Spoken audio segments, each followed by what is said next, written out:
Joining us now on a very special Star Radio podcast is Martin Sibley. Hi Martin, how are you? Yeah, all good, thank you. Good. Now, Martin is doing a very interesting road trip, aren't you, Martin? Can you tell us a little bit more about that? Yeah, that's right. It's the Epic European Disability Road Trip is the very snappy title we've got. Basically, I've disabled myself. I use a wheelchair and have full-time care support. And I've worked in the disability field at the national charity Scope in the past. More recently, I've been running the Disability Horizons magazine, and basically to sort of combine my two passions of disability awareness and travel, I'm currently going across Europe in my adapted car. Now, are you on day 5 of your trip? I think it's day 5. We left on Friday night, so we're coming up for a week actually now, yeah. Oh, that's amazing. And where are you now? We're somewhere in West Poland.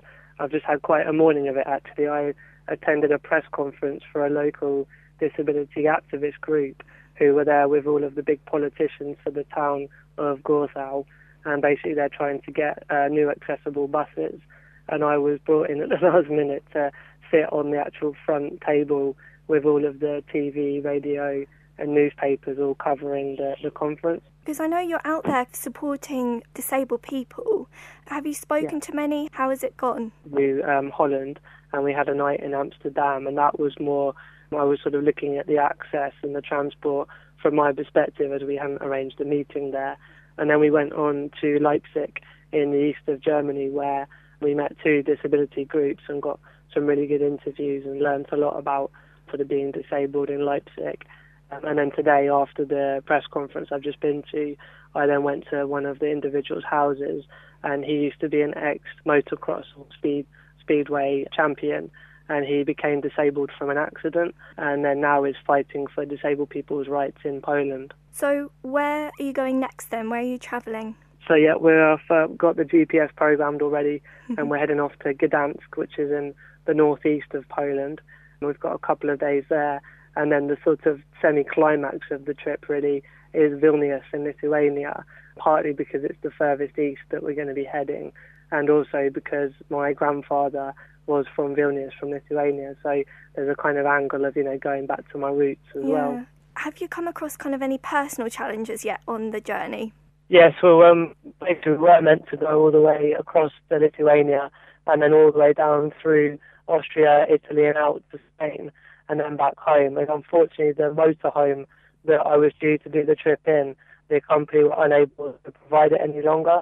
So we've ended up taking my adapted car, which is fine for the transport, but obviously finding accessible accommodation. I've got quite a heavy wheelchair, so it has to have ramps and general access to the building. So, yeah, getting into people's houses or hotels has been quite tricky.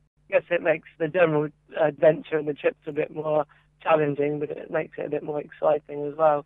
And I also crowdsourced some funds that would enable the trip to happen. So looking at the budget that we've managed to raise before heading off, that I've sort of got some ability to stay in a couple of hotels and not just staying with friends, but obviously they're not always as accessible. What is the main reason for you doing this then? Is it to raise awareness? The main reason really is for me to learn about disability out of the UK. I've spent my whole life in a wheelchair and having care myself in the UK, and obviously I've worked in the sector for 5 or 6 years, so I'm very aware of the issues and difficulties and the good services and provisions that we have in the UK. So it's obviously very interesting to go abroad and learn about how it is to be disabled for other people in other countries. But I'm also meeting with a couple of MEPs. The individuals are yet to be decided, but I'm having some very good conversations with the office at the European Parliament. And the plan will be to share all of my learnings and findings on the trip and almost sort of take all the best bits of every country and help the others learn from that and improve disability generally. Now, if anyone wants to kind of follow you, you're doing a blog every day, if they want to donate, where can they go? We've crowdsourced the funds to enable the trip to happen, and then early next week we're going to be launching a fundraising page where all of the donations will go to the individuals and the organisations who I meet on the trip. So if people log on to my blog, which is www.martin with a Y, M-A-R-T-Y-N, and then Sibley, S-I-B-L-E-Y, so it's martinsibley.com. They'll be able to keep up with the pictures, the videos, the articles I'm writing, and also there will be information on donating next week. Martin Sibley, thank you so much for talking to us, and I hope the rest of your trip goes as well. Brilliant. Thanks for having me online.